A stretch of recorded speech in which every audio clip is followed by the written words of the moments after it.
versículo 16 e 17.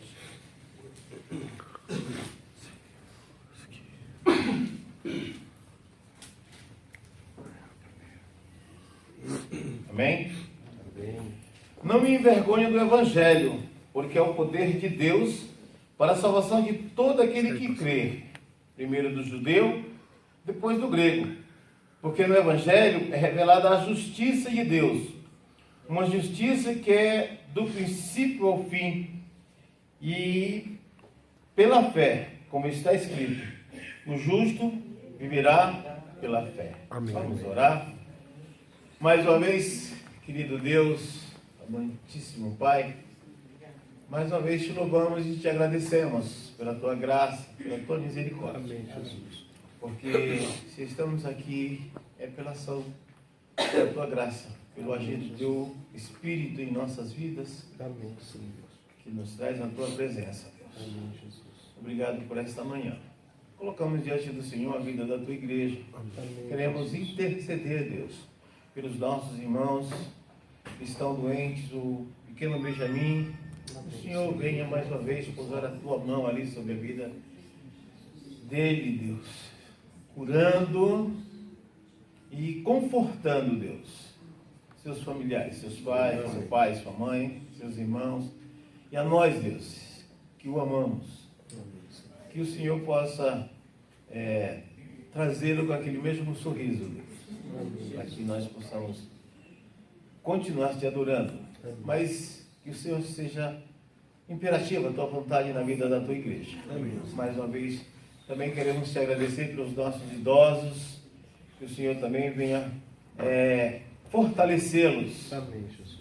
Restaurar aqueles que estão doentes, muitos que já não podem vir à tua igreja, como Luiz sempre ressalta o pastor, pela idade, por doença, mas tem no coração, Deus, o desejo de continuar te servindo. Amém, Senhor. Que o Senhor continue usando como vaso de honra para glorificar o teu nome.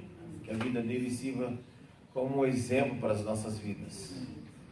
E os outros que estão aqui, Deus, mesmo apesar das lutas, das dificuldades, que o Senhor venha também continuar fortalecendo, Deus. Te louvamos pelos livramentos da semana, te louvamos por aquilo que o Senhor nos fez experimentar durante essa semana. E algumas vezes nem percebemos, mas a tua mão estava ali nos protegendo, amém, nos guardando, nos orientando. Por isso nós te louvamos, Deus, que apesar de nem percebermos, o Senhor sempre se apercebe de nós, cuida de nós. Por isso, como ressalta o apóstolo Paulo, é pela tua graça, Deus, que somos o que somos. E se estamos aqui é pela tua graça, por isso nós te louvamos. Vem falar conosco através da tua palavra. Por mais uma vez falarmos sobre a vida dos teus servos, que há 500 anos atrás tiveram suas vidas usadas pelo Senhor. Amém. Para fazer uma revolução, para que a tua palavra continue fazendo aquilo para que o Senhor determinou, amém, salvar, agraciar o homem perdido, trazendo a ele a salvação, o dom de Jesus. E nós te agradecemos por tudo isso em nome de Jesus. Amém. Amém. Irmãos, pode assentar. E em continuação ao que nós estamos comemorando esse mês, que são os 500 anos da Reforma, hoje nós vamos falar sobre Charles Haddon, ou Haddon Spurgeon, chamado o príncipe dos pregadores, ou o último dos puritanos, né? Como era conhecido. Mas uma coisa me chamou a atenção também, Lucas, porque a gente podia ter falado também da Suzana, né? Tão importante quanto foi Catarina. Vamos embora. Quando eu comecei a estudar economia, o papel dela também, como é importante, né? Como foi importante e como é importante o papel das esposas, né? Das nossas esposas no nosso ministério. Então, muito bom. Quem foi Charles Haddon Spurgeon, Charles Spurgeon, só Spurgeon, dependendo da sua intimidade com ele, né? Dependendo da sua intimidade. Muito novo ele começou o trabalho, né? Uma leve, eu vou estar, o mesmo slide que eu vou passar aqui, é o mesmo que vai estar aí, tá bom? Então, Eu vou tentar me conectar com vocês hoje, para a gente ver se não se perde. Tá bom? Vou dar uma buscada de vez em quando no Word, mas qualquer coisa dá um toque para mim, que é para a gente não se perder. Então, só uma coisa, depois eu vou abordar um pouco mais, né? Referido como pregador batista calvinista britânico, né? Converteu-se ao cristianismo em 6 de janeiro de 1850, aos 15 anos de idade. Então, nasceu no dia 19 de julho de 1834, em Campbell, Reino Unido, e faleceu no dia 31 de janeiro de 1892, na França. Casado com a Susana, ou Susana, porque tem um H no final, né? Não sei da descendência do nome dela, então vale o que está escrito, né? Como a gente não é obrigado a ler, a interpretar, então a gente lê Susana, fica mais bonito, que a vida dela foi em 1856 a 1892, e tiveram um filho, Thomas Spurgeon.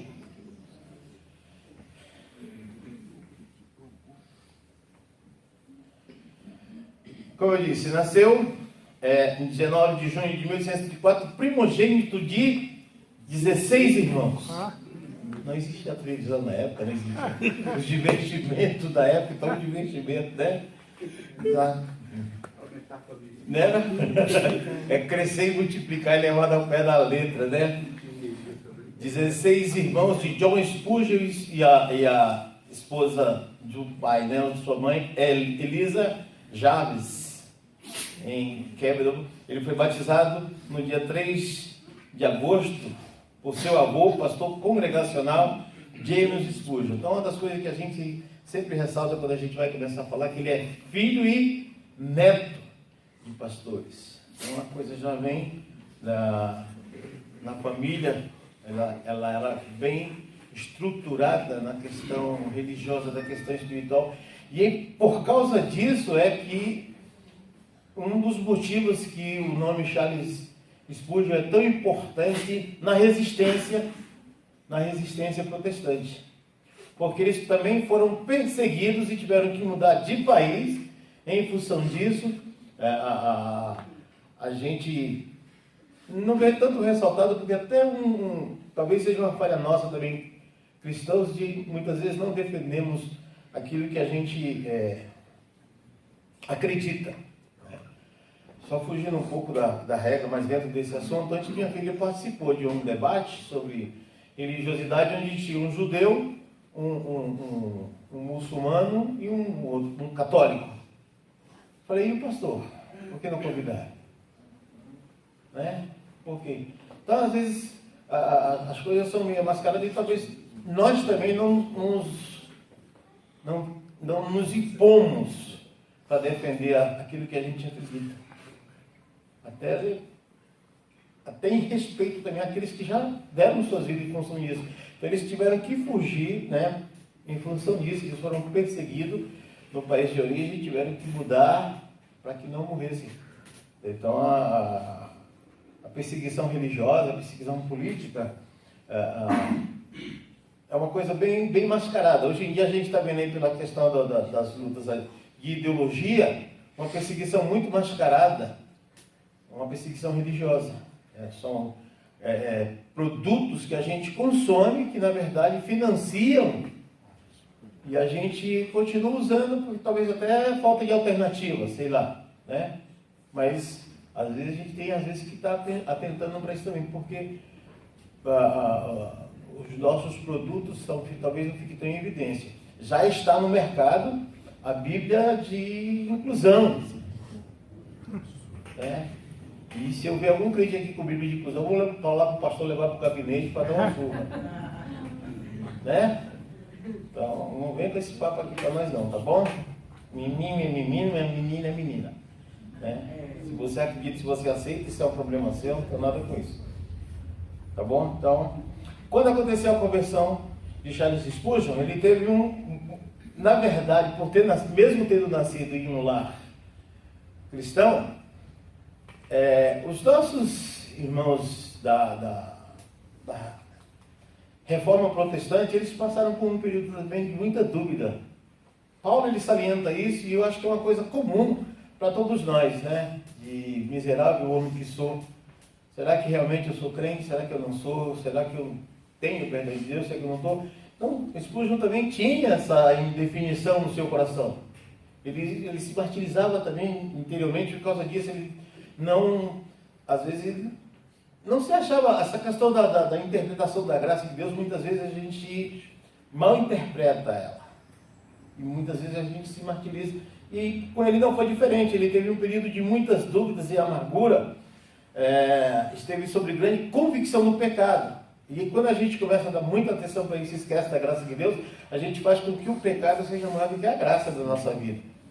E isso não é uma falha, é o pecado que impede, não é defeito de fabricação, é a ação do pecado nas nossas vidas.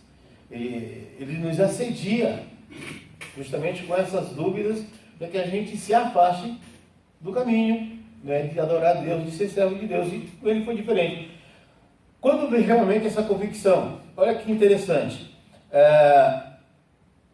ele estava indo para a igreja e aconteceu uma chuva, um toró, e ele foi se abrigar numa congregaçãozinha metodista. Ele entrou numa congregação metodista e por causa da chuva tinha pouca gente e o pregador não veio, e como a gente chama de um pregador leigo, alguém da própria congregação pegou e veio para frente, assumiu o púlpito e começou a pregar. E ele usou somente Isaías 45, 22, que diz: olhai para mim, sereis salvos vós todos os termos da terra. E ele ficou martelando nesse versículo, aquele inexperiente pregador, mas aí a gente vê a ação do Espírito de Deus na vida de quem ele está usando para trazer a palavra. Muitas vezes você se acha, eu não sei como falar, eu não sei o que dizer, mas se você se permitir Deus usar a sua vida, Deus vai fazer maravilhas através de você.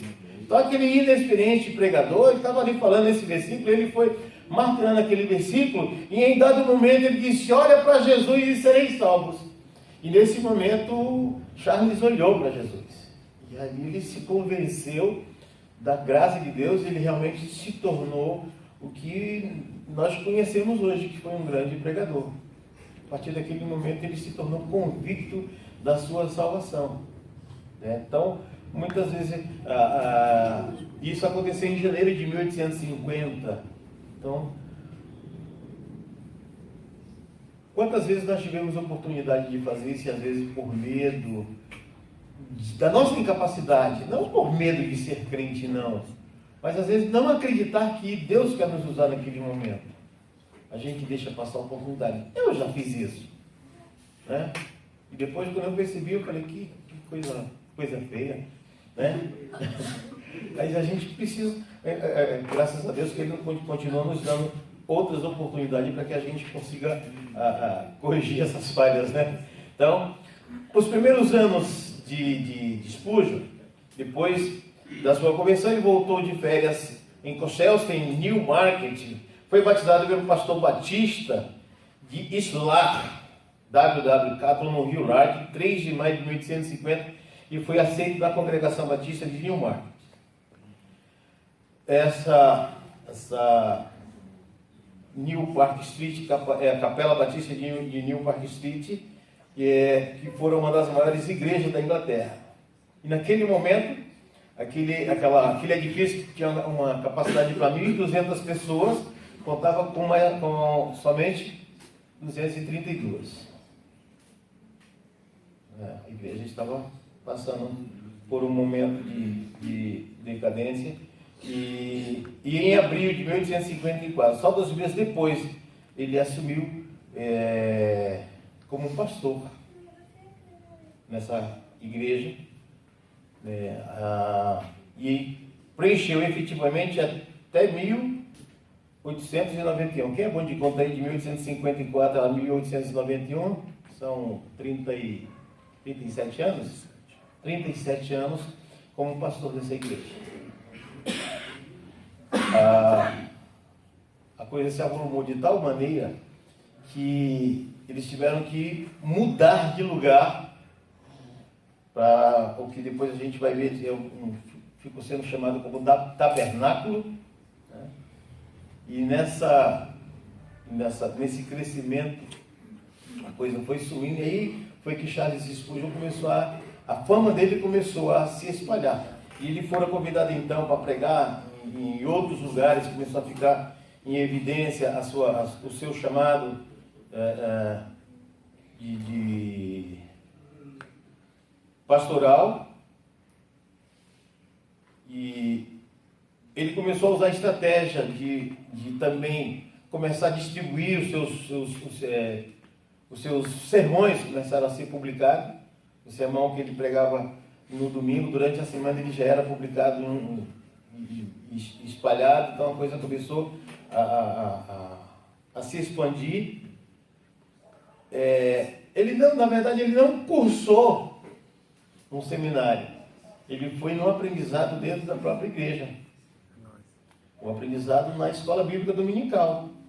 Olha a importância de você ter uma escola bíblica. Por isso que eu estou falando assim, pastor, o negócio vai ficar apertado para os professores, porque dos 500 anos de reforma a gente está vendo que a coisa, como ficou importante o papel do professor de cada vez mais se especializar, cada vez mais buscar conhecimento para que possa trazer esse conhecimento para a igreja e a igreja continue crescendo no conhecimento da graça. Então foi dentro da própria igreja, dentro do conhecimento do lar, né, de onde ele veio, um lar cristão, onde ele aprendeu através dos ensinamentos dos cultos de casa, e na própria igreja, e nas próprias experiências que ele teve, buscando dentro da palavra a resposta para as suas dúvidas. Assim foi que a convicção de estudo era dentro da palavra dele. Então, não se debate sobre argumento de A e B, é o que diz a Bíblia. Por isso tem, hoje a importância de como estudar as Escrituras. Nós vamos ver daqui a pouco alguns textos, lógico que é muita literatura para a gente salientar em 40 minutos, mas alguns textos que a gente pode ver a importância de você refletir, de você pensar na Bíblia, de você buscar dentro da Bíblia respostas e saber interpretar a palavra. Saber interpretar de forma literal e coloquial aquilo que a Bíblia está dizendo para a tua vida, no momento. Então, aquele negócio de você abrir a Bíblia e começar a ler textos como se fosse caixinha de promessa. Não, é você pesquisar e saber o que ela está dizendo. Então, a vida desse homem foi assim. Então, assumindo o pastorado dessa igreja, olha só o que ele diz. No início eu pregava somente a um punhado de ouvintes. Contudo, não me esqueço da insistência das suas orações. Às vezes parecia que eles rogavam até verem a presença de Jesus ali para abençoá-los. Assim desceu a bênção. A casa começou a se encher de ouvintes e foram salvas dezenas de almas. Lembrou Spurgeon alguns anos depois. Eram 232 pessoas, mas aquelas 232 que ficaram eram pessoas firmadas na palavra, na fé, e elas intercediam, elas oravam. Então, a gente tem pouca gente, às vezes... Não, tenha fé, tenha convicção, busque a Deus. A situação que você está é onde Deus quer. Não tem onde pisar a planta do teu pé, que seja um lugar sagrado. Eu ouvi um postzinho essa semana e disse assim: age de tal maneira que quando você acordar, o diabo diga, ele já despertou. Eu achei interessante esse adagio que compartilharam no Face. Então, a partir disso, as histórias dizem que a Spurgeon começou a causar uma agitação em Londres. A sua fama foi crescendo, as suas pregações foram ganhando cada vez mais espaço. E alguém comenta assim: desde os tempos de George Whitefield e John Wesley, Londres não era tão agitada por um reavivador. Já quase 100 anos depois, ou não, 300 anos depois, que é 1500, 1600 e pouco, quase 300 anos depois, de diferença da vida de um para o outro. Então,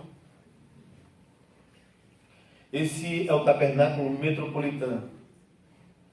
É lógico que ele já não está mais isso dessa maneira, porque passou por várias situações, né? Então, nos anos que se seguiram, o templo antes vazio não suportava a audiência, que chegou a 10 mil pessoas. De 232, um lugar de para 1.200, chegou a suportar 10 mil pessoas, contando com todos os cultos da semana. Quando se faz a montagem, chega-se a 10 mil pessoas. O número de pessoas era tão grande que nas ruas próximas à igreja se tornaram intransitáveis. Foi um dos primeiros Caracol já com congestionamento, né? Tentou-se ampliar a capela de New Park Street em 1850, mas logo se viu a necessidade de um local ainda maior.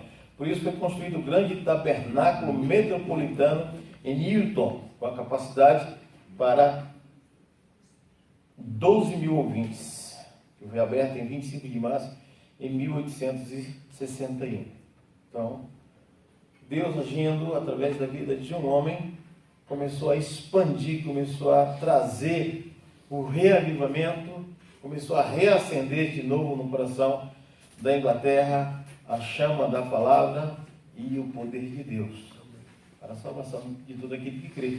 É a promessa de Deus, porque recebereis poder, recebereis autoridade, recebereis virtude a descer sobre vós, o Espírito Santo. Então Deus não falha na sua promessa quando nós nos dispomos a fazer essa palavra.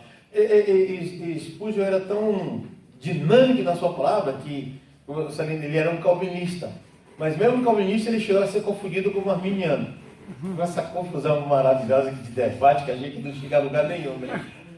A gente discute, mas se não voltar para a palavra a gente acaba se tornando inimigo, então eu prefiro usar a palavra, né? Ele começou a ser acusado de arminiano por alguns batistas particulares, mas ele tinha convicção daquilo, mas tinha um que era hipercalvinista que ficava acusando, mas era simplesmente a convicção, às vezes, de usar a palavra, e às vezes a gente se torna um pouco mais dinâmico, um pouco mais aberto, e a gente confunde esses teólogos que existem por aí, mas era a convicção da palavra, e muitas vezes a gente não confunde certas teses que existem por aí, às vezes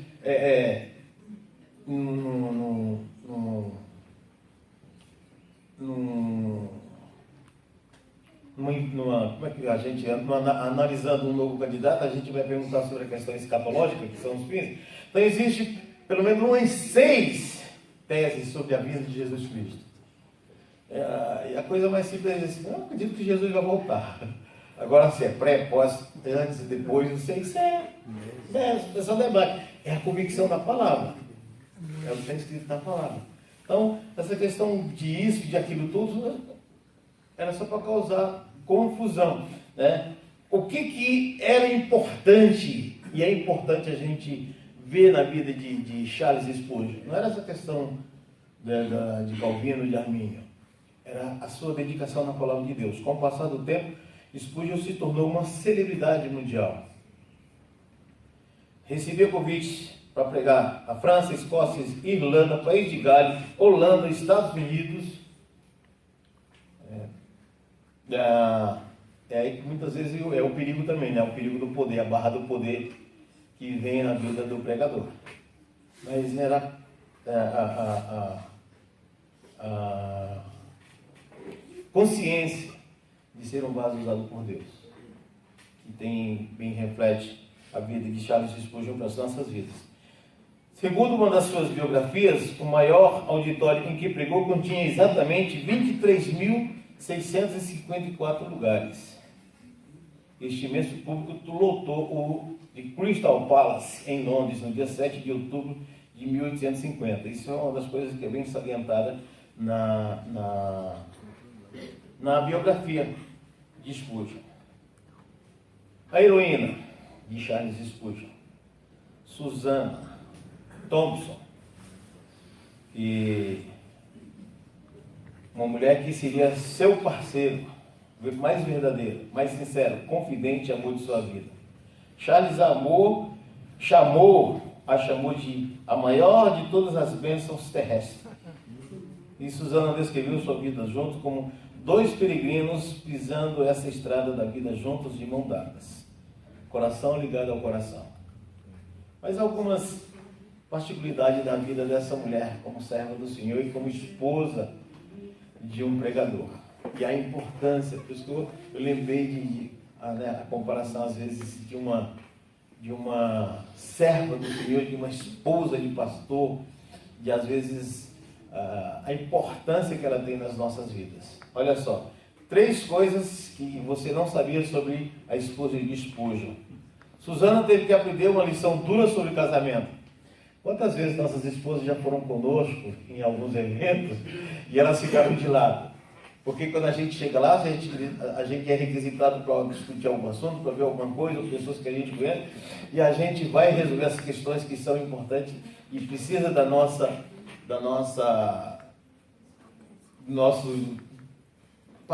participação, e às vezes elas ficam de lado. Né? E já aconteceu isso desde o namoro, né? Desde o noivado, e uma das coisas que ela ficou com bastante raiva foi isso, né? Porque ele a levou para um evento e ele esqueceu, porque daqui a pouco ele ia chamado para cá, chamado para lá, e ele falou, e eu? Né? E ela voltou indignada para casa para perguntar e queria saber, e a mãe dela falou, filha, vem cá, deixa eu te explicar a situação. Se agora vai ser esposa de um homem assim, assim, assim, assado, explicação para ela. Como que ele diz, olha, o terreno vai ser difícil. Né?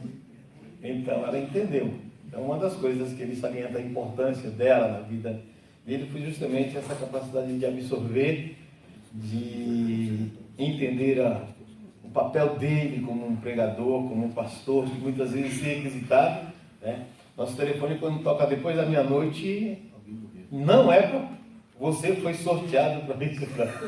Pode ter certeza disso, né? O telefone que passou, tocou depois das 11 horas, meia-noite, não é para dizer que você foi contemplado porque ganhou um carro zero. Foi roubado o seu. Ou vem, socorre, ou vem, fulano está no hospital, fulano faleceu. É sempre alguma coisa para nos tirar o sossego, e aí é que a gente vai. Então a importância da esposa dele foi isso. A segunda coisa que ela aprendeu foi da doença. Era uma mulher que também sofria de enfermidade. Ela sofria, além de apoiar Charles em suas estações de depressão e doença, né? Suzana sofreu um grave problema médico e passou uma grande parte da sua vida adulta como inválida. Olha que situação difícil, né? Ter que conviver numa situação dessa. Mas mesmo nessa situação difícil, diz a historiadora que eu pesquisei, ela demonstrou gratidão, alegria, paz e paciência. Importância de você, paciência até em função dos familiares, das próprias pessoas que estão olhando para a nossa vida como para tomar uma direção. A importância de Suzana foi justamente isso. E depois, a terceira coisa foi que ela fundou o Ministério Mundial. Hoje existe aí um Instituto Charles Haddon, depois você pode pesquisar na internet, que é muita coisa para a gente trazer em pouco espaço, mas você pode ver isso, os trabalhos que eles continuam fazendo em assistência social, em pregação, distribuição do material evangelístico publicado por ele, né? Então, ela começou a fazer isso, ela começou a pegar os sermões deles e começou a publicar isso. E isso sem dar dinheiro, sem dinheiro no princípio. Mas ela começou a levar para os jornais, começou a buscar formas para que esses sermões começassem a ser publicados, para que esses sermões fossem levados para alunos de teologia que não tinham condição financeira de comprar. Então ela dava um jeito de dessa publicação chegasse para os alunos de teologia pobres que ingressavam nos seminários, ou até às vezes não tinham condição nem de ir para o seminário, eles eram abençoados por esse trabalho, que ela começou a ver a importância da pregação, do que acontecia, do que Deus podia ter feito isso. Ela entendeu como sendo uma ferramenta de Deus, abençoando o ministério do seu esposo, fazendo com que os sermões deles também chegassem a outros vocacionados para pregar a palavra de Deus. Esse é o filho dele, que continuou depois a jornada do pai. Thomas Spurgeon sucedeu seu pai no tabernáculo Metropolitan, o Metropolitano Tabernáculo, mas esse tabernáculo ele passou por reformas à força, né? Ele foi incendiado, pegou fogo, restou só uma parte, depois ele foi reconstruído em 1901, seguindo o mesmo modelo antigo. Em 1908, quando o outro pastor assumiu, Archibald Brown. Em 1938, o Dr. W. Graham Scrooge assumiu o pastorado, e em 1941, devido à Segunda Guerra Mundial, os bombardeios de Londres pelos nazistas fizeram com que ele fosse de novo destruído. Então, hoje ele não é mais a mesma estrutura do começo, porque ele foi, em via desses acidentes, ele foi sendo remodelado. Hoje ele tem uma outra estrutura, uma outra arquitetura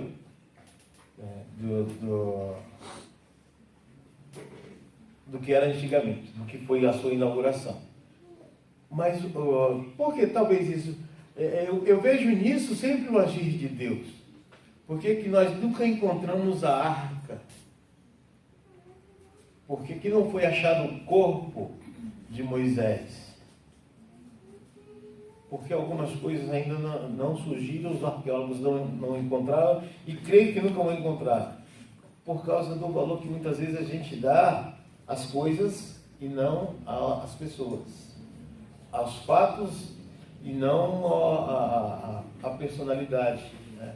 Então, o que ele fez deve ter uma importância muito mais valiosa do que talvez seria uma peregrinação que se fizesse todo ano para ir lá visitar onde Charles Spurgeon começou o seu trabalho, onde por isso aquilo viraria uma idolatria, viraria o centro da idolatria protestante.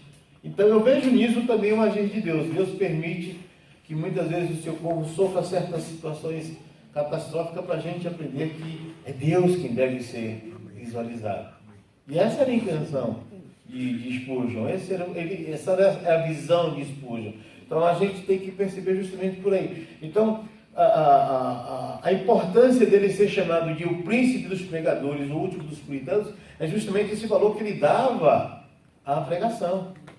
Não era aos lugares, não era o ambiente local, era o que a palavra poderia fazer, como fez na vida dele, né? No momento em que ele se achava incapaz, o Espírito Santo foi lá e usou uma pessoa que literalmente ia falar, só tem tu, vai tu mesmo. Então, só tem tu, vai tu mesmo, foi que Deus usou naquela noite, naquela chuva, e ele se converteu, e a partir daquele momento ele agiu, ele percebeu o agir de Deus. Então, tem muita gente que às vezes quer usar, e eu tentei procurar, porque às vezes as pessoas também querem distorcer a imagem de Charles Haddon, porque ele fumava charuto, né? Então tem algumas fotos, eu não encontrei, eu procurei, mas sei que eu já vi, né? Como na época eu também não sabia que ia pregar hoje sobre, né? Talvez a gente tivesse guardado, mas ele fumando um charuto. E um dia, alguém chamando a atenção dele sobre isso, ele falou que não havia problema nenhum, só que o que aconteceu para que ele percebesse que aquilo que ele fazia não estava sendo bom. Foi quando uma tabacaria muito famosa começou a usar a imagem dele para dizer assim, a tabacaria que fornece os charutos de Charles Haddon Spurgeon. Aí ele percebeu, falei, o negócio está errado. Aí ele parou naquele momento de falar, peraí, fazendo propaganda do diabo não é comigo não. Não se ouviu mais falar de Charles usando o seu charuto. Mas como algumas fotos foram preservadas, alguém preservou essa também, e você vai achar em algum lugar no Google, aí você vai achar, se você procurar. Procurei, mas não tive muita paciência também não. Também não era a minha intenção também de só salientar, que é para a gente saber muitas vezes a atitude do que a palavra fez. Um dia o pastor estava pregando aqui sobre Romanos 14, que é sobre a questão da gente, às vezes um pouco mais fortalecido da palavra, ver o irmão mais fraco, a gente não dá importância da nossa atitude. Esses dias uma irmã compartilhou que, eu não sei se era esse gesto aqui, que a gente não deveria estar fazendo, porque era um gesto assim, sabe? E às vezes a gente se perde muitas vezes nesse negócio. Eu também tinha uma certa urgência quando eu vi as pessoas fazendo isso na época da bênção, no momento da bênção pastoral. E aí eu fui pesquisar. E eu descobri que esse gesto de ficar com a mão assim era o que a igreja primitiva fazia. E quando terminavam os sermões, os pastores, os apóstolos abençoavam ali onde eles estavam trazendo a palavra com a graça pastoral. Então as pessoas ficavam nisso, na ansiedade de receber, abertas. Então com a mão aberta. Então eu falei, poxa vida, a gente às vezes deixa, por causa do que alguém disse, que alguém deixou de dizer, a gente deixa de fazer certas coisas, pelo disse-me-disse, não porque a gente não pesquisa. Então às vezes a gente tem que buscar dentro da história, dentro daquilo que a Bíblia diz, porque sim e porque não. Era o que ele fazia. Por isso ele é chamado o príncipe dos pecadores, porque ele tinha convicção, né? Então, algumas coisas que a gente vai salientar dentro do livro que me foi sugerido, que é como ler as Escrituras. Mas não sei se agora está em um só, mas eram 3 livros, que eram cartas para os meus alunos. São sermões, esboço de sermão do Charles Spurgeon, e tantos outros sermões que foram publicados. Então, algumas citações dele para a gente até dar uma analisada. Como a gente ler, como a gente interpretar a palavra de Deus. Então, diz assim, claro que a primeira coisa que o ministro precisa a ser ensinado pelo Espírito, mas em seguida a pergunta é, como é que o Espírito ensina? Ele ensina, sem dúvida, principalmente por meio da palavra e através do nosso próprio conhecimento experimental com aquela palavra. Se vocês, irmãos, gostariam de abençoar a igreja de Deus e formar um grupo de cristãos realmente inteligente, não esteja sempre apelando para as emoções, mas também ministre uma boa, sonora, forte doutrina do Evangelho. E ilustre a doutrina de modo a expor e a comentar com os outros. Então em Deus o ensinamento. Uma das coisas que vou salientar daqui a pouco, se o tempo permitir, é você buscar no autor o pensamento do autor. Jesus diz lá em 1 Coríntios capítulo 2, o último versículo, que nós temos a mente de Cristo. Né? Paulo escreve isso, nós temos a mente de Cristo. Como? Isso é o agir do Espírito Santo em nossas vidas. Quando a gente começa em seus passos, o que faria Jesus? Como agir em cada situação? Deus, o que eu faço? Então, buscar dentro do que você está lendo. Né? A caixinha de promessa é interessante, talvez se você meditasse no que está escrito. Não tirar como simplesmente um amuleto. Você vai lá, abre a caixinha, tira um versículo, lê e pronto, faz como se fosse um amuleto. Mesma coisa, você abriu sua Bíblia de manhã, ou você deixar sua Bíblia no Salmo 91, Salmo 23, o efeito é o mesmo, nenhum. Mas se você pegar simplesmente o Salmo 23 e começar a meditar sobre o Salmo 23, 1, você vai ver que maravilhas são isso. Eu sempre vi, o Senhor meu pastor ele não me faltará. E um dia no velório, o irmão leu de uma forma diferente. O Salmo 23, onde disse, o Senhor meu pastor de nada terei falta. Porque era a irmã dele que estava sendo velada ali. E o versículo diz, nada me faltará. Falei, está errado, vai fazer falta. Mas de nada terei falta, porque a presença dela no meu coração, na minha mente é importante. E a presença do Senhor na minha vida vai fazer com que a ausência dela não me falte. Porque do Senhor já é o suficiente. Então, às vezes, a gente buscar esse aconchego que o Espírito Santo quer dizer para nós. Senhor, o que é de importante disso aqui? Então, dizer, e você começar a trazer para quem você está falando aquilo que a palavra está dizendo. Não apelar, porque muitas vezes, como o que as pessoas estão fazendo hoje na pregação do Evangelho? Pelas emoções. Poxa vida, o Benjamin está internado quase a semana toda já, né? Tenho certeza que o coração do Fábio está aqui, pensando lá. Ele vai ter que sair daqui e ir lá substituir a esposa, porque tem os outros também, tem o resto. E aí como é que fica? E aí alguém chega e sabe da situação dele e começa, dentro da própria palavra, a trazer palavras bonitinhas, tal, e daqui a pouco é isso. Se ele não é um homem preparado, ele vai começar a olhar para aquele homem, para aquela pessoa como, não, ele aqui tem, ele aqui está. Por isso que muitas vezes as pessoas dentro da igreja, ao invés de se aprofundar na palavra, vão buscar esses pregadores fajutos que tem por aí.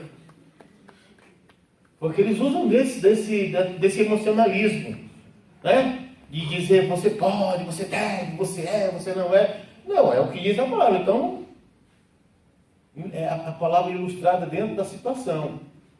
É o que ele fazia. Então, uma das coisas que ele persiste em ler é uma exortação que eu pressiono sobre a maioria de vocês, especialmente aqueles de vocês que fazer, ou lazer, que não são chamados a trabalhar, que tem lazer e que não são chamados a trabalhos exaustivos que ocupam todo o seu tempo. Às vezes você não é um pastor, não é um pregador, mas vai situação em que você precisa ter a palavra no teu coração. A Bíblia diz que quando você for levado a juízo, o Espírito Santo vai colocar a palavra na tua boca. Mas como é que ele vai colocar a palavra na tua boca se você não lê a palavra? A minha filha está fazendo um cursinho para o vestibular. Mas se ela não estivesse fazendo cursinho para o vestibular, eu não ia orar por ela. Né? Como é que ela vai passar no vestibular, que são mais de 6 milhões de pessoas inscritas, se não estudou? Mas eu vou orar, Senhor, agora reaviva a matéria que ela estudou e faça com que ela seja aprovada. Né? Por quê? Porque aquilo que ela estudou está na mente dela e de repente, dá um momento, dá um nervosismo e tal, mas o Espírito Santo vai lá e, tenho certeza, e vai agir na mente dela e vai reacender aquilo que ela estudou e ela vai fazer uma boa prova. A palavra de Deus é assim, se você nunca lê um versículo, você nunca vai lembrar de um versículo. Agora, se você lê mantra, né? Se você lê alguns outros pensamentos positivos, acorda de manhã, o que o horóscopo vai me dizer? Né? A primeira coisa que você vai, para o que está dizendo meu horóscopo hoje? Aí diz que vai estar na tua mente. Né? Então, não é dentro da palavra de Deus. Se eu tivesse um livro e que não entendo muito bem, qual seria a conveniência para mim viver ao lado do autor, para então eu poder correr e perguntar o que ele queria dizer. É o que eu disse no começo: se você não está conectado com Deus, você não vai entender o Espírito de Deus na tua vida. Então você tem que estar buscando Deus. Quando vai ler a tua palavra, quando vai ler a palavra de Deus, você não vai ler como um livro qualquer. Isso aqui, para nós agora, ele já não é mais um livro qualquer. Né? Ele deixou de ser simplesmente um livro de cabeceira. Talvez você não leia com tanta assiduidade, mas você leia pelo menos um pouco, mas medita naquilo. Talvez você leia um versículo por dia, ou um versículo por semana, mas que esse versículo por semana possa ficar aqui, ó, ruminando dentro da tua mente e do teu coração. Então,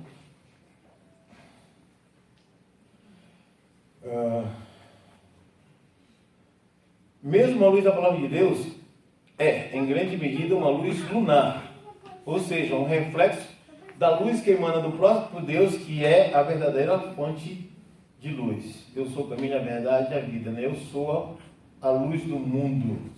Era o que dizia Jesus. E ele dizia lá no Sermão do Monte, no capítulo 6 de Romanos 5, que nós somos luz e sal da terra. E a luz, ele dizia que não pode ficar debaixo de um alqueire, debaixo de uma mesa. Ela tem que ser colocada posta para poder iluminar a casa. Naquela época não existia a iluminação de hoje, era a lamparina, né? Era o candeeiro, o azeite. Então ficava a lâmpada ali iluminando o ambiente. Então você pegava aquela lâmpadazinha, colocava debaixo da mesa e o ambiente ficava escuro. Ele está dizendo: a vida de vocês, às vezes só com uma pequena lâmpada, mas seja o suficiente para iluminar onde você está.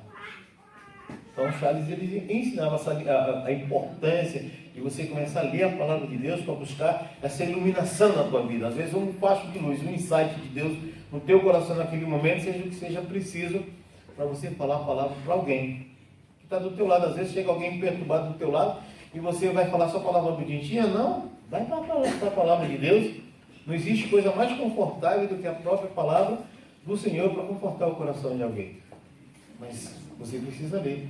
Eu preciso ler, eu preciso meditar nessa palavra. Então, essa luz de Jesus, ela vem refletida nas nossas vidas, à medida em que a gente dá essa importância da palavra de Deus para as nossas vidas. Não há exercício mais fora de moda hoje em dia do que a meditação. A gente pensa que meditação é para né? E talvez a gente não dê tanta importância para essa palavra por causa disso, que a gente está vendo os orientais, e aí o pessoal que é dessas outras religiões fora do cristianismo, trazendo essa questão da importância, e a gente não vê isso. É o pessoal que pratica yoga, que pratica outras coisas, fazem uma importância sobre a meditação e a gente acaba colocando de lado. É importante você meditar. Por que meditar?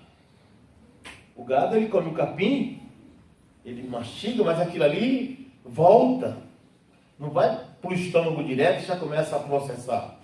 Ele vai voltar e ele fica ruminando. Às vezes, quando você vê um boi, uma vaca fazendo assim com a boca, assim, ó, né? É um alimento que está dentro da boca dele como se fosse um chiclete. Mas ali ele está tirando a seiva, o necessário para que, com mais rapidez, com mais velocidade, o seu corpo possa absorver os nutrientes necessários para a sua vida. Então você absorveu a palavra, mas você saiu agitado da sua casa, pegou o ônibus lotado, não sei o que, não deu tempo você pensar, mas de repente você chegou num momento de paz. Foi lá para o banheiro do teu serviço, né? Ai, no banheiro, pastor, poxa, né? Um lugar que ninguém perturba. E aí você leva jornal, né? Você leva o celular, né? E por que não leva da palavra? De repente você começa, poxa, o versículo que eu li hoje, né? A passagem que eu li hoje, você começa a trazer aqui, que aquilo começa a buscar de Deus aquilo que Deus está preparando para o teu coração, né? Vai acontecer uma situação, vai acontecer um momento, ou para você ou para a vida de outra pessoa, em que aquilo vai ser importante. Ou para você ou para a vida de outra pessoa.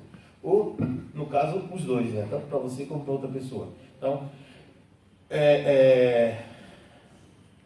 o gado corta o capim, mas a nutrição vem da mastigação, da ruminação, né? Ruminar é o movimento que o gado faz, né? O leitor é o respingador, mas aquele que medita é o debulhador. Quando você tira o milho, quando você tira o milho do pé, se ele ficar lá só como espiga, não vai servir para nada. O que você pensa? Tem que tirar a casca dele e vai usar os caroços para o seu fim. Não adianta ficar só na casca, que vai acabar apodrecendo, né? Então precisa uma coisa que eu gosto muito de salientar muito é isso aqui, ó. A Bíblia do mundano é o cristão. É o cristão. Eu gosto muito de uma ilustração que eu aprendi, que eu gosto de às vezes salientar, que é do jovem que trabalha na repartição e todo dia na hora do almoço ele, ao invés de ir para a rua, ele volta para a repartição para ler a Bíblia. Eu já falei aqui algumas vezes, né? E o chefe fica observando e de repente ele fica analisando a vida daquele jovem. Quantas vezes, pelas nossas atitudes, a gente trouxe ou a gente afastou as pessoas de ouvir a palavra de Deus? Quantas vezes, pelo que nós fizemos ou falamos, né? Somente eu que no trânsito sou uma calma pessoa, né? No volante eu sou o exemplo do Pai. Deus tem uma misericórdia da minha vida. Então, às vezes a nossa vida, o nosso modo de agir, talvez as pessoas estão só olhando para nós e falam assim, mas você é crente? Olha, uma pergunta que é auspiciosa assim para a gente parar para pensar. Quando a pessoa pergunta, às vezes, e você respondeu, eu sou. Mas alguém já perguntou para você, você é crente? Olha como a pergunta, dependendo da forma como ela vem, ela tem uma conotação diferente, né? Eu estou na piscina, na água, o pessoal falou, você é pastor? Eu falei, sou.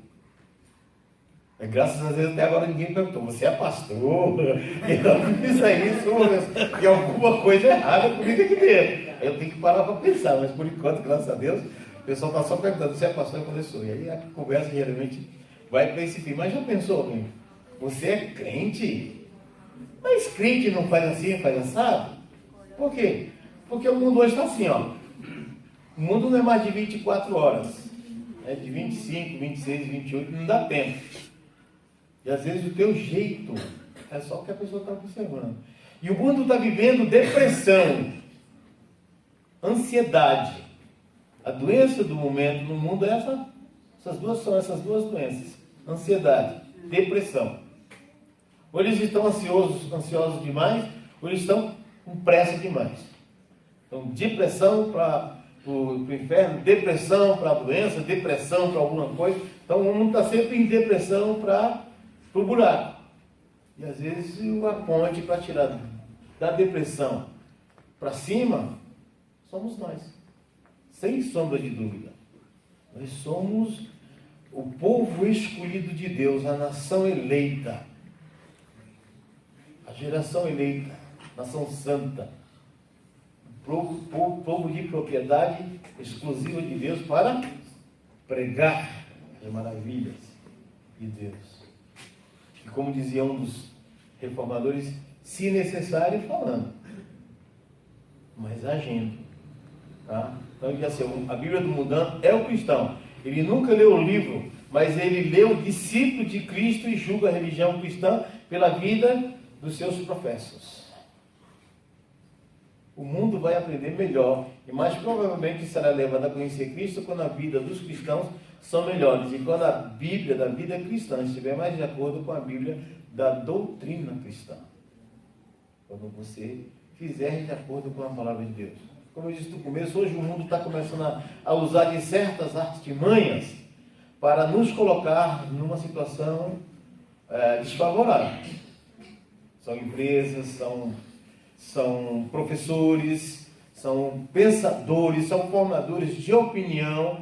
Não é só a Globo que é a grande mentora dessas coisas. A Globo é só uma ferramenta. Mas se você analisar todos os meios de comunicação, eles estão caminhando para esse negócio do anticristão. O anticristo cada vez mais está em evidência. Mas a Bíblia diz que antes do anticristo, anticristos estariam sendo revelados. Então são pessoas que pensam, ou de maneira pensada ou não, estão sendo usados por Satanás para afrontar a palavra de Deus. Não se forja uma Bíblia de inclusão, sem mais nem menos. Leva-se um tempo para pegar uma palavra dessa aqui, e você pegar e modificar, para você moldar para aquilo que você quer. Essas seitas que existem hoje aí, que tem sua própria literatura baseada na palavra de Deus, não nasceu do dia para a noite. Elas foram pensadas, elas foram se estruturando até ganhar a forma que tem hoje. Muitas delas fortes. Eu estava num curso lá no sítio de Sumaré, de promotores de missões, e na volta eu peguei carona com o pastor, e ele estava contando que ele conheceu um filho de um satanista, e ele começou a contar, esse filho de satanista se converteu, então ele começou a contar como é que as pessoas faziam para destruir as igrejas.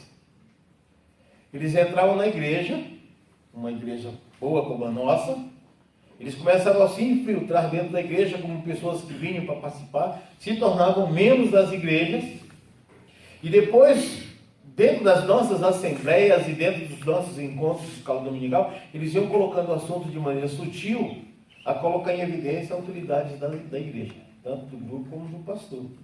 Iriam formando grupos de panelas, de maneira sutil. Eles faziam isso de maneira pensada, já vinham estruturados para saber o que iam fazer dentro da igreja. Até o momento em que eles dividiam a igreja. Então eles saíam daquela igreja dividida e não iam formar uma nova igreja. Eles iam para outra igreja grande. Então algumas igrejas grandes que você vê passando por uma situação e ela divide, não tenha dúvida que é alguém que estaria infiltrado, como eu disse, pensado ou impensado, usada por Satanás para trazer divisão na igreja. Por quê? Porque muitas vezes a Bíblia não é salientada. Então a importância que nós precisamos trazer dentro da nossa estrutura educacional é a importância da palavra de Deus. Estudar a palavra de Deus. Os encontros que o irmão Joel promove à noite, encontros doutrinários, encontros de quarta-feira à noite, das reflexões que o pastor traz, os pequenos grupos, que por enquanto temos só 2, mas creio que se você quiser, você pode começar a fazer o seu, pode começar, de repente, mas só tem 2, o lugar era para 1.200 pessoas, tinha 230, chegou a mais de 12 mil, tanto que teve que mudar de lugar. Mas a fidelidade à palavra de Deus, o estudar a palavra de Deus é de suma importância. Tá? Então, um texto é como um tesouro que está trancado. E a oração é a chave para abrir. Sem oração também não vai. Como é que você vai se conectar com Deus? A oração é o nosso diálogo com o Senhor. Olha o que Charles Spurgeon falava. O texto é como um tesouro que está trancado. E a oração é a chave para abrir. Então temos o tesouro de Deus, o texto é a carta de Deus cheia de palavras de amor, mas a oração deve romper o selo. O que o Senhor quer falar para mim? O que o Senhor quer dizer para mim? Então, experimente o que você ouve, experimente o que você professa, experimente o que você lê. A Bíblia diz: examinai tudo, depende do que é bom. Então,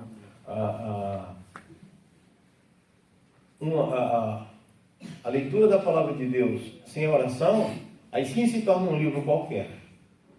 Mas a leitura da palavra de Deus em conexão com o Espírito é o poder de Deus para a salvação, para a manifestação da graça de Deus.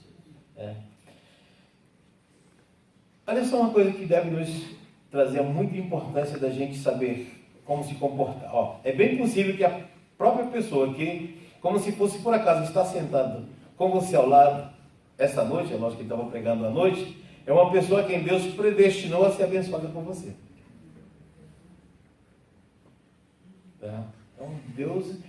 a gente faz o convite, mas quem mexe no coração da pessoa para vir é Deus. Então, se ele veio à noite e ele nunca teve uma experiência com Deus, é a importância que você tem de estar ao lado dessa pessoa, de recepcioná-lo bem, de acomodá-lo bem, e de às vezes interpretar o que o pastor está pregando, de que o preletor está falando, sabe? Às vezes, para que ele possa entender melhor e de estar intercedendo, para que, se houver um momento de apelo, você possa ter. Quantas vezes quem foi aqui que se converteu no primeiro sermão? Ainda bem que não foi só eu, né? Então, quantas sermões você precisou ouvir para que você viesse aqui à frente? Então, por que a gente quer exigir do cara que veio a primeira vez, ele já se levante? Mas se você estiver intercedendo, se você estiver orando, se você estiver ajudando, quem sabe você não vai ser a ferramenta naquela noite? Então, a pessoa está ali do teu lado, foi um visitante. A importância de nós recebermos bem, de nós aconchegarmos e fazer naquele momento, e olhar para a cara dele, naquele momento do apelo, olhar para a cara dele, às vezes o braço dele está pesando 1 tonelada, e só está precisando de um apoiozinho, como Moisés, naquele momento da guerra, precisou dos dois segurando o braço dele, de repente está precisando só desse apoio, e você é essa ferramenta. Então, faça isso. Seja você pelo menos tão altruísta como os 3 leprosos. Aí depois você pode ler lá em 2 Reis, né? Que quando encontraram o acampamento dos sírios desertado e uma abundância de ouro e prata, disseram: não nos é bom ficar aqui. Este é um dia de boas novas. Deixe-nos ir à cidade e dizer. Então eles foram colocados para fora da cidade por causa da doença, mas Deus usou a adversidade que eles estavam enfrentando para abençoar o povo. Então naquela noite houve um livramento, quando o anjo desceu ali, assustou e espantou e expulsou os sírios. E quando eles chegaram lá no arraial, eles estavam com fome e falaram: se a gente vai morrer de doença, vai morrer de fome, é morte do mesmo jeito, então vamos lá pelo menos tentar arranjar comida. Quando chegaram lá, o acampamento estava deserto. Eles comeram e falaram: poxa vida, mas que orgulho, que vaidade é essa nossa. Vamos voltar e avisar para o povo lá que está lá. O povo estava sitiado, não podia sair, e eles estavam matando o povo amigo lá, vamos sentir fogo quando eles saírem da gente. Só que Deus trouxe livramento. E eles foram uma ferramenta para dizer assim: tem comida, tem ouro, tem prata. Deus agiu. Deus está agindo, né? Então, a percepção da sua importância em ler e interpretar a palavra de Deus. Persista em ler até que eu vá. Esse era o conselho de Paulo a Timóteo. É claro que esse conselho de exortação destina-se principalmente com direção aos ministros cristãos, especialmente para os jovens ministros cristãos. Eles devem ler muito se quiserem ser proveitosos para os outros como pregadores. Quantos anos tinha Spurgeon quando se converteu? Vocês não valem. Quantos anos tinha um Spurgeon quando se converteu?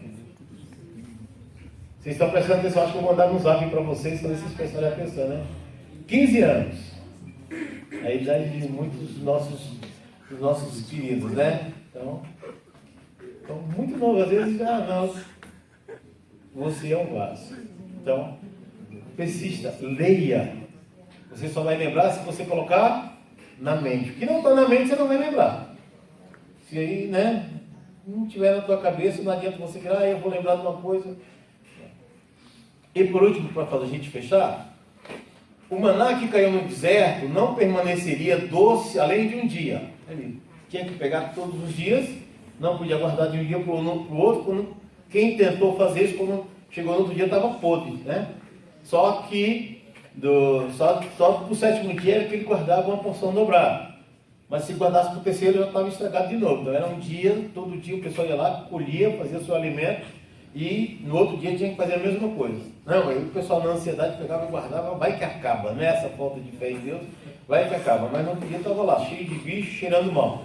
Mas havia uma porção, olha só que interessante, mas havia uma porção do maná que foi colocada em um pote de ouro e colocada na arca da aliança, que nunca perdeu sua doçura e o alimento celestial. Estava dentro da arca e era transportada para onde o povo ia, estava lá. Uma das 3 coisas que existia dentro da arca era uma porção do maná. E não precisava ser renovada, estava ali porque Deus estava colocando, Deus estava preservando. Né?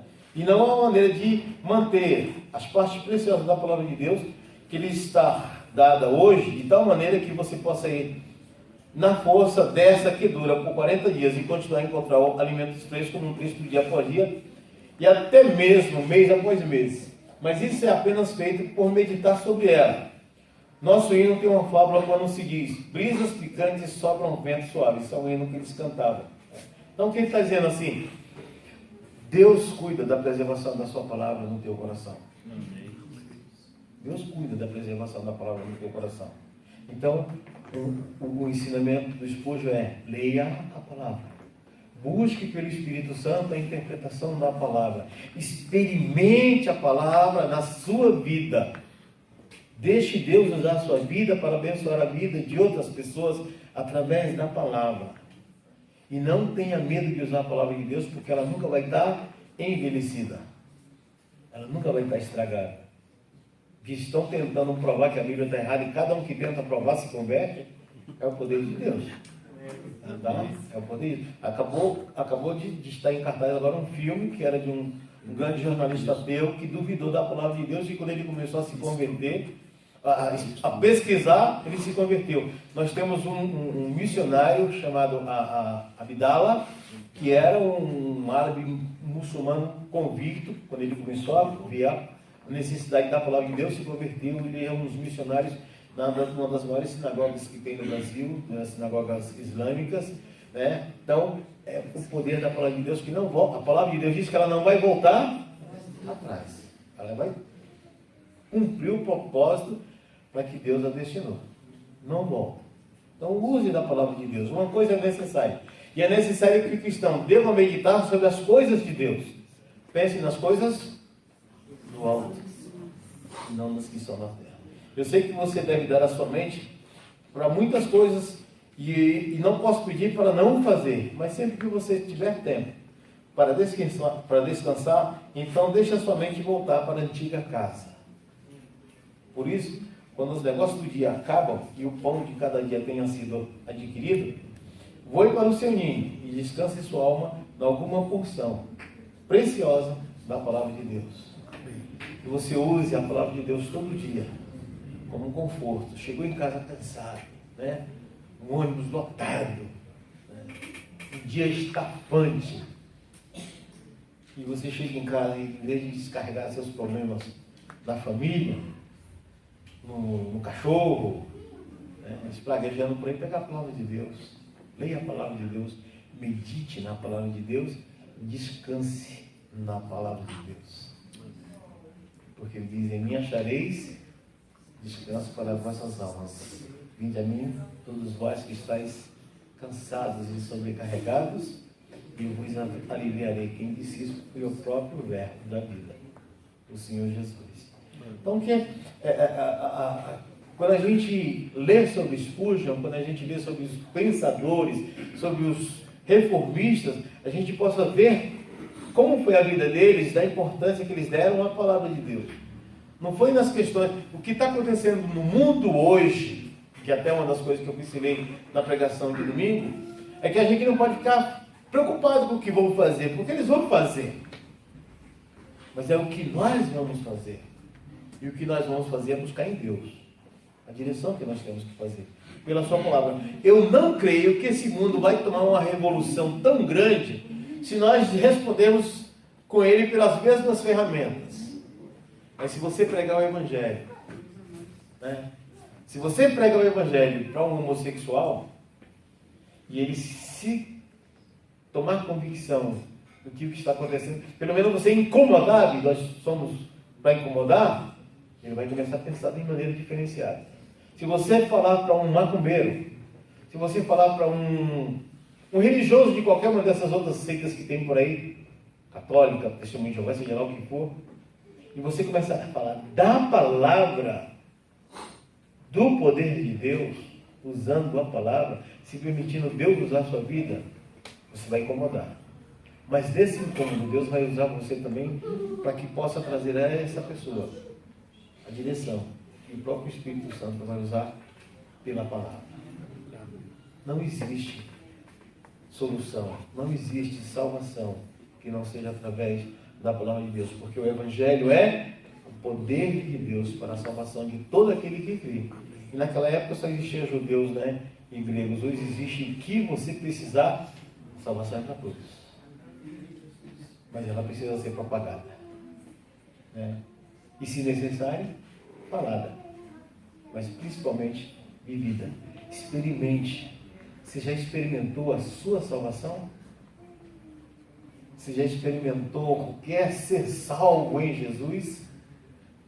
Aquele hino que a gente às vezes canta, e salvo por Jesus Cristo, tenho perfeita paz.